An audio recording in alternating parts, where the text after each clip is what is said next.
It's been an interesting first season as a manager. Obviously, it started in the Championship at Queen's Park Rangers and 50 games, and being back here at Rangers at the start of the season, I wouldn't have thought that was possible. So it's been a whirlwind. It's been a pleasant whirlwind. It's fantastic to be back at the club. You ride the wave of the ups and downs, but I feel really comfortable in the job, and I've been looking to the summer for the last few weeks, to be honest. So we'll get this game out of the way in the right way. We want to get a positive result, and then a very short break, and then back to work. And I'm really excited about pre-season. It's not the easiest thing to do, coming into a club in the middle of the season when part of the season's been written, if you like. But I'm glad the summer's upon us.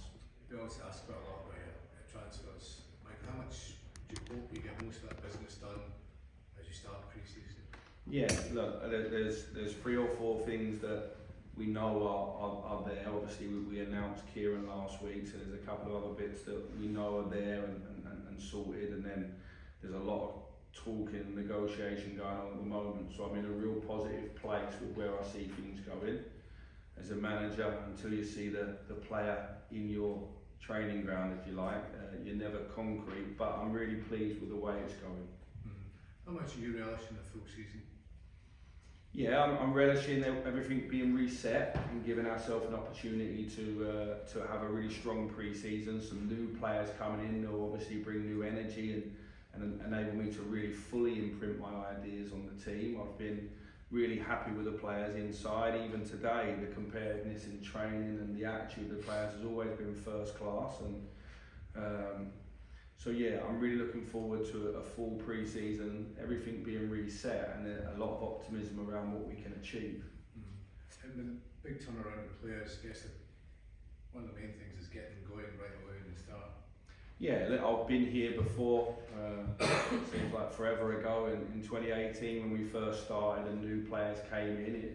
It's not a new start. You're adding to something that's already up and running, and we're clearly already a good team. So we're adding good players to it. So I'm really optimistic. Certainly in the final third, I think that's been an area where, although we win a lot of games and score a lot of goals, we also are a team that misses a lot of chances. Again, on Wednesday night was a prime example. So we'll be looking to bring some players in there, in those positions with pedigree to add to what we've got, and hopefully that makes us more potent.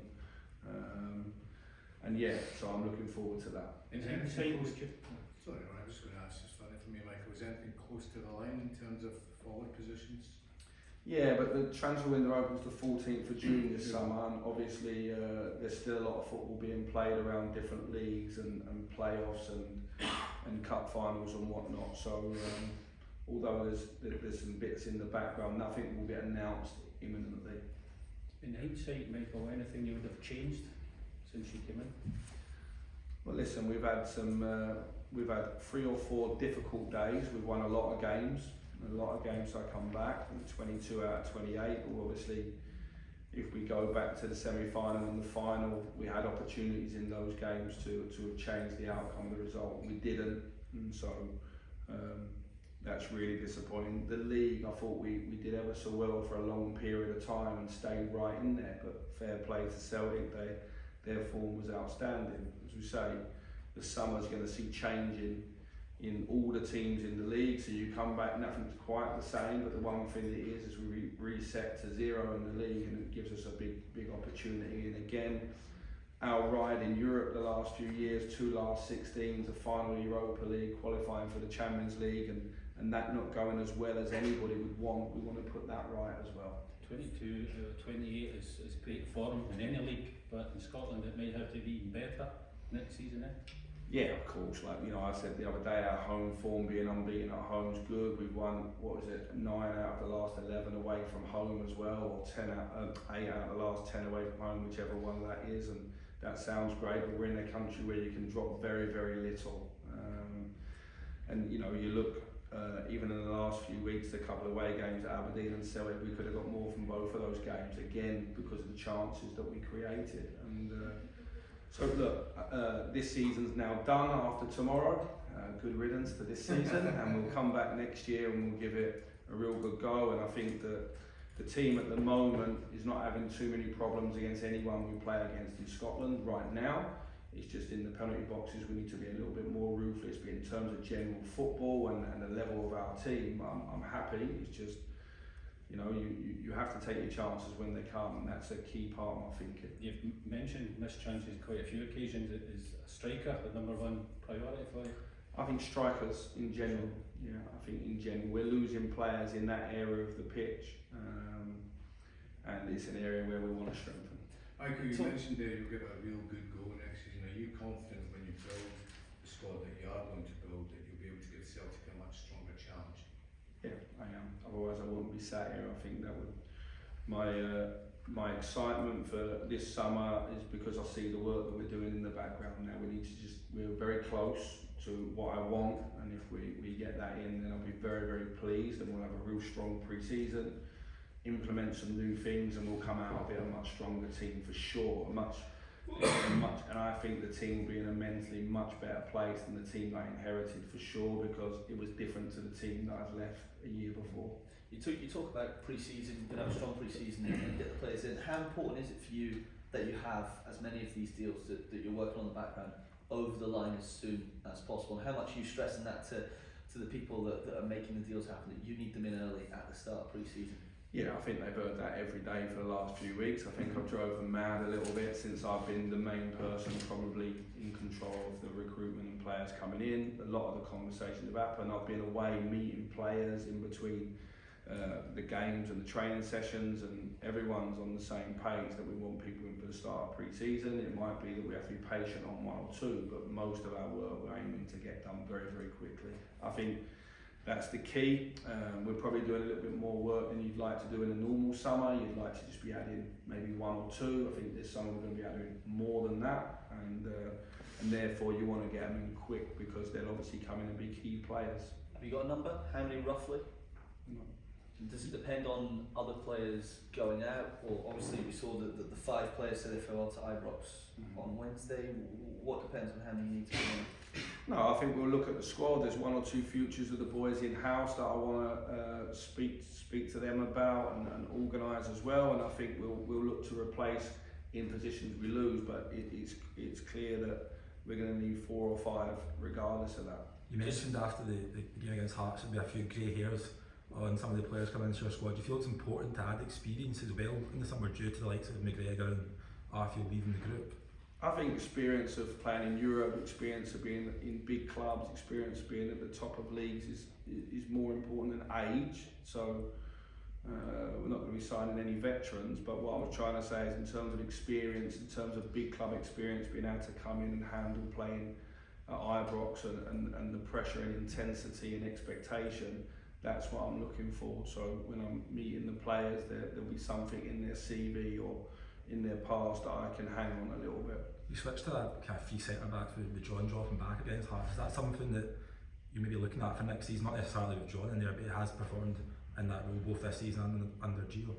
Well, we've moved to a back three a hell of a lot in terms of build-up since I come back in, probably in every game. There's sometimes we've gone to it fully and other times we rotate into it. John's flexible, he did that very well for Gio. Slightly different in how I want to do it, but he's certainly capable of that, yeah, and he's shown he can do it well. Speaking of experience, Stephen Davis was mentioned in the release on Tuesday. Is his role next season as a purely rehabilitation, or do you see a way he could be involved for the first team? Oh, listen, he'll be in and around the first team as a normal player in terms of his rehab, and then there'll be a decision. I think at this moment in time, Stevens has got a real burning desire to play. We want to help him to get back to that. He's a Hall of Fame player here, and it's the wrong way for him to end in a training ground accident or incident. And it's important that Stephen's motivation is to get back and play. And me as the coach and everybody here, Rangers from John Bennett down, wants to help him have that option.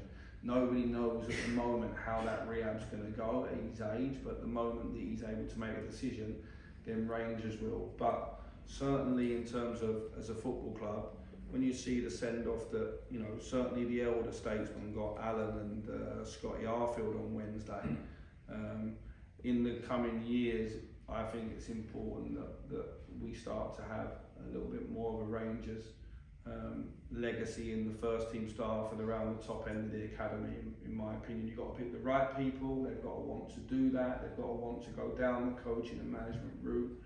But me and my staff will certainly be there to help anyone that does want to transition. At this moment in time, Stephen's full focus is on returning to play.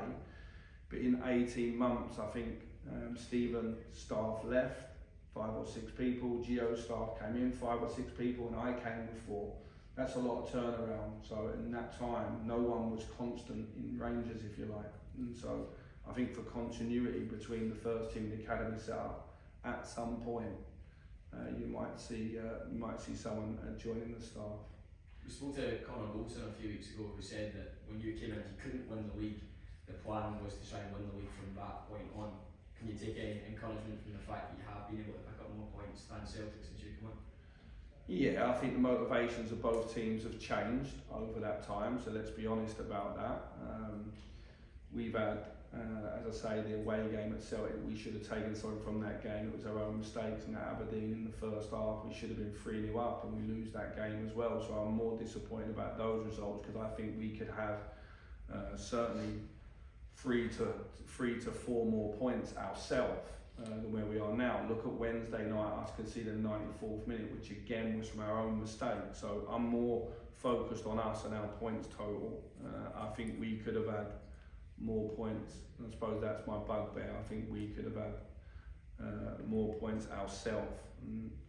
I'm just focusing on Rangers moving forward.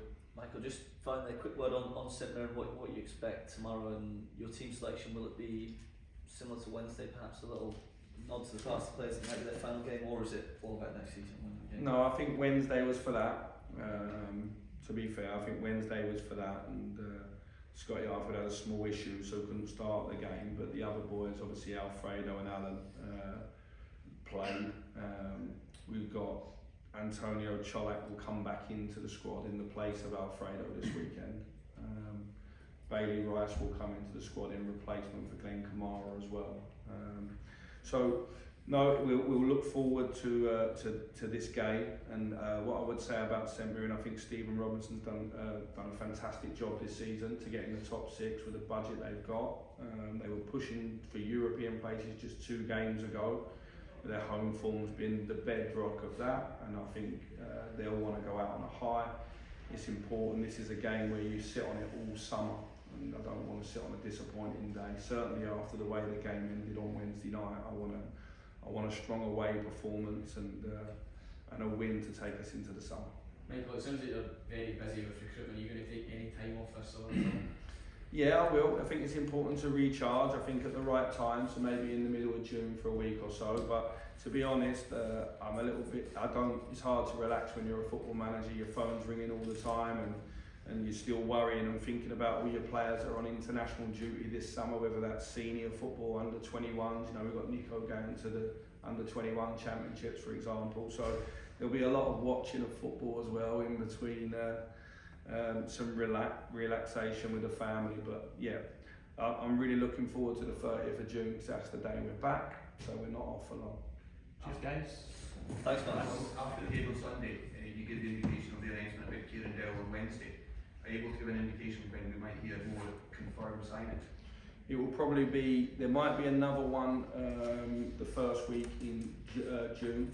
But any players that we're signing permanently, obviously that are in contract, will be after the 14th. Cool.